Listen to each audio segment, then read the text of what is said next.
So Smite has released their last god of the year, that being Kujira, Yokai of Despair.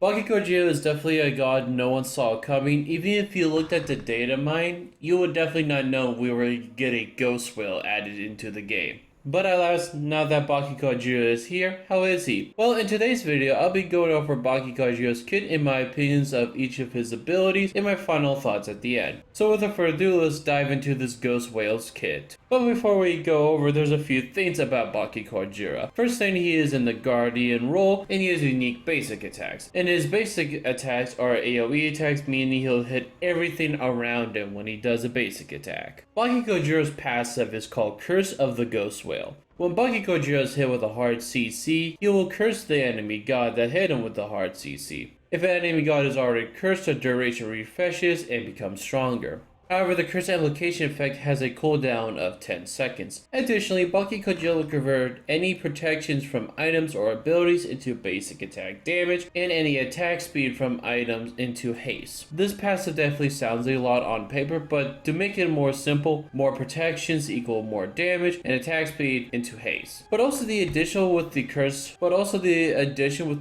you give onto enemy god that hit you definitely helps with your second ability, Sonic Wave. But Baki's first ability is called Rough Waters. Kujira will increase his basic attack range and reduce movement and penalty whenever he's basic attacking. Kujira will also gain protections for each enemy god hit with his basic attacks. This ability is your main source of damage, is also your main wave play with Kujira, but it's also important to know that Kujira can also gain protections from hitting enemy minions. But it's also a good ability to use for team fights. When you get in the fight and dealing damage and become tankier while fighting the enemy team, but this ability also helps with your second ability, which is Sonic Wave. Kujira will damage all enemy gods in a cone radius while also slowing and cursing them. Cursed enemies will take a reduced amount of damage, and if the enemy god is already cursed, the slow and the curse effect will be amplified. Additionally, Kujira base attacks the cursed target. He will reduce his cooldowns depending on who is cursed. Gods will reduce his cooldowns by 1 second, and minions will reduce the cooldown by 0.1 seconds. Pairing this ability with Rough Waters is definitely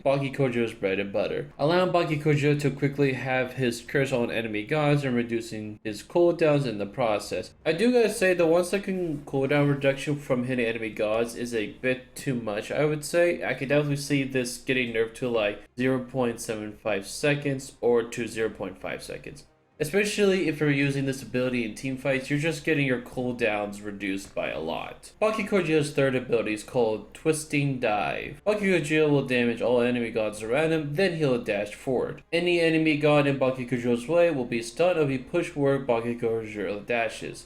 Kujira is also immune to knockouts while using this ability. This ability is pretty basic, and it's just a bit more power version of Hercules' Divine Strike ability, so nothing really important to say about this ability other than definitely just use it to push enemies into your tower, or even push off an enemy god if they are hurting your allies. Kujira's ultimate is called Yokai's Lament. Kujira will create an aura around him. In this aura, Kujira's basic attack, damage, and range is increased. If enemy god is in the aura, they will have the time dilation that will stack over time. This ultimate I think is a very cool, unique ultimate, and it's just a more supportive version of Olorun's ultimate. You mainly want to use this at the start of a team fight, since you can either force the enemy team to use their beads, or it's a good way to help your allies delete them since they won't be able to spam their abilities. Although it is important to note that if enemy gods are in your basic attack radius, they will not be affected by the time dilation. So overall, I think Kujira is a nice god to end the year with. While Kujira is made for the solo lane, you can still run him as an aggressive support, kind of like Kuzumbo, but really you're going to want to use him for the solo lane. I do think some nerfs for Kujira will be needed before I can say he is a balanced god, but he's not a problem where he's like Mama Brigitte or Martigaras, so at least that's good. But what are your thoughts about Kujira? Let me know down in the comments below. Do you think he's too OP? Do you think he needs some buffs actually? Or is he your new main god for this year? Or just in general? But anyways, that's gonna wrap up today's video, and I hope you enjoyed. If so, hit that like button. If you're new at all to the channel, hitting the subscribe button would definitely be appreciated. And yeah, I'll catch you in the next video. See ya.